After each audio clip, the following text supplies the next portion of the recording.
Hello hello গুডেন Morgan.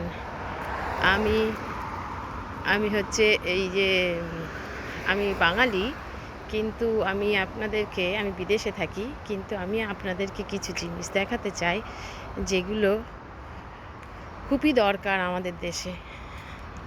আমাদের দেশের মানুষ, মন্ত্রীরা এদেশে আসেন, কিন্তু তিনারা এসে ওনাদের ফায়দাটুকু লুটে নিয়ে চলে যান, কিন্তু জনসাধারণের জন্য ওনারা কখনোই কিছুই করার চেষ্টা করেন না।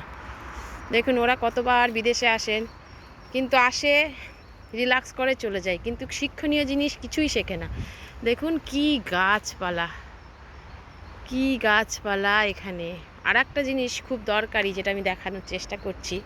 দেখুন, এই যে একটা মেন রাস্তা, এই যে একটা দেখা যাচ্ছে, এটা মেন রাস্তা। এখান দিয়ে শুধু বড় বড় গাড়িগুলো যায়। আর পাশেই দেখুন এই যে একটা সাদা মতো বর্ডারের ডান দিকটা থেকে, হ্যাঁ দেখুন, এই যে আমি পা বাড়াচ্ছি। এইটা হলো মানুষের হাঁটার রাস্তা। এই যে আমি যেটা দিয়ে যাচ্ছি আপনাদেরকে দেখাচ্ছি, এটা হলো মানুষ হেঁটে যাবে। আর বাঁদিকে যেটা দেখালাম, এই যে বড় বড় রাস্তা, ওখান দিয়ে শুধু গাড়ি যাবে আর আসবে। আর একটা দেখুন, আর একটা যেটা দেখাচ্ছি সেটা হলো আর একটা সাদা বর্ডারের পাশ দিয়ে, এই যে এটাকে, এখান দিয়ে শুধু সাইকেল যাবে। এইখান দিয়ে যদি আমি যাই হেঁটে, হাঁটার লোক যদি হেঁটে যায় এখান দিয়ে, তাহলে কি হবে? সেটা আপনার দায়। আপনি জানেন এটা সাইকেল যাওয়ার রাস্তা, গাড়ি যাওয়ার, মানে ছোট্ট গাড়ি যেগুলো বাচ্চাদেরকে কিন্ডার ভাগেন বলে এখানে। কিন্ডার মানে বাচ্চাদেরকে, ছোট বাচ্চাদের যে ছোট গাড়ি বা সাইকেল, এইগুলো যাওয়ার জন্য এইটা। আর আর এই যে মাঝখান দিয়ে যেটা দেখাচ্ছি, ডান দিক আর বাঁ দিকের মাঝখানে যেটা একটা, ওটা হলো হাঁটার রাস্তা। আর তারপরেরটা হলো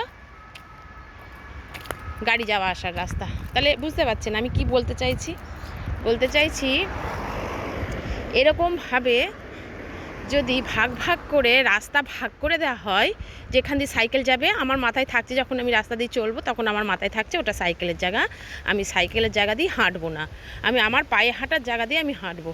আবার যেখান দিয়ে বড় বড় গাড়িগুলো যাওয়া আসা করছে, এই যে মেন রোড, এখান দিয়েও আমি হাঁটবো না। এখান দিয়ে হাঁটলে কি হবে? এখান দিয়ে হাঁটলেও আমার মানে যে কোনো সময় গাড়ি চাপা দিয়ে দেবে। আর দেখুন দুই সাইডে আছে, আমি ওই রাস্তা থেকে এপাশে আসলাম, একটা সেম। দেখুন, দেখুন বড় বড় গাড়িগুলো যাচ্ছে, বড় বড় গাড়ি সাইডে পাশে দাঁড়িয়ে আছে। ওরই মেন রোডেরই পাশে ওপাশে গাড়ি দাঁড়িয়ে থাকতে পারে, কিন্তু মাঝখানের জায়গাটা দিয়ে সবসময় গাড়ি যাবে আসবে। আর তাহলে বুঝতে পারলাম, এই ধরনের যদি আমাদের দেশে মন্ত্রীরা এদেশ থেকে কিছু শিখে যান এবং লোককে শেখানোর চেষ্টা করেন, তাহলে দেখানোর চেষ্টা করেন বা প্ল্যান করে যদি রাস্তাঘাট তৈরি করেন, এত অ্যাক্সিডেন্ট আমার মনে হয় না। ভালো থাকবেন বন্ধুরা। আমি অনেক দূর থেকে আপনাদের কথা ভেবে, আমার দেশের মানুষের কথা ভেবে কিছু ভিডিও ইউটিউবে ছাড়ার চেষ্টা করছি। আমি জার্মানিতে থাকি 8 বছর যাবৎ, এবং আমি ভাবছি এত কিছু লোকে ইনফরমেশান অনলাইনে তুলে ধরে, তা সবাই তো বিদেশে আসতে পারে না। এখন হয়তো সবাই পারে, আবার সবাই আমার মনে হয় পারে না, কিন্তু দেখতে তো পারে কিছুর মাধ্যম দিয়ে। আমরা তো ইন্টারনেটে, আমরাও তো সব জায়গায় সব কিছু করতে পারি না, সবাই কি সব কিছু করতে পারি? কিন্তু আমরা কিছু জিনিস ইউটিউবে দেখে মনোরঞ্জন করি বা টাইম পাস করি বা কিছু শিখি, তাই না? সেরকমই ধরেন আমি আপনাদেরকে কিছু দেখানোর চেষ্টা করব মাঝে মাঝে। ওকে, টাটা। এখন সকাল আমাদের এখানে।